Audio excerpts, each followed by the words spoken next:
Hello, everyone. Agent of Doubt here, and another rock star has passed away, Scott Weiland, and this one I actually did feel a sense of loss for, and I like to talk about how people have affected me when they pass away from time to time. So Scott Weiland was the lead singer of Stone Temple Pilots and Velvet Revolver.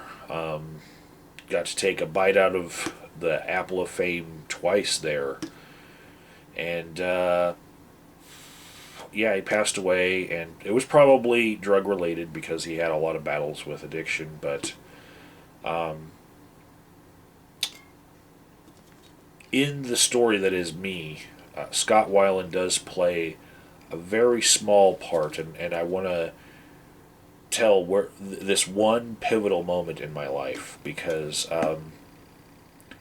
when I was 7 years old, I realized that I was an atheist. I was being forced to go to an Assembly of God church where people spoke in tongues and did dancing in the pews and flopping like a fish and were slain in the spirit and all that stuff. And I didn't believe any of it. I wasn't moved personally to participate in any of that, and I felt like if there was some sort of Holy Ghost walking around that room touching people, then I would have felt something by then. So I didn't believe in it at all. And I had other reasons for not believing in God that were the kind of things that make sense when you're a young kid. I stole some of the token economy that was the cowboy bill bucks from Vacation Bible School, and I stole these pieces of paper that you could turn in for candy later. And I stole them from other kids that went to Vacation Bible School, and nothing ever happened to me. And I was always told in that church that sin would be revisited on you personally. Bad things would start to happen to you if you were a bad person, and I was doing things against the rules of God, and nothing bad was ever happening to me. I was actually seen as a model churchgoer by many of those parishioners. So that was my reasoning at 7. But when I became a teenager, I was more successful in avoiding going to church when I didn't want to. And so I had to, late in my childhood, discover a whole bunch of music because I was kept away from popular music. I thought that Eddie Van Halen was a great pianist because the only thing I'd ever seen of him was on Entertainment Tonight right before Alf and Punky Brewster, the things that I was allowed to watch, being sheltered in that church community. And so all I'd seen was Eddie Van Halen play Jump, and that was just in passing. So I thought, wow, he's great. So later, when I was a teenager, I had to discover a whole bunch of music very quickly, and I fell in love with rock and roll. And when Stone Temple Pilots Core came out, it was a great album, and I really liked it. And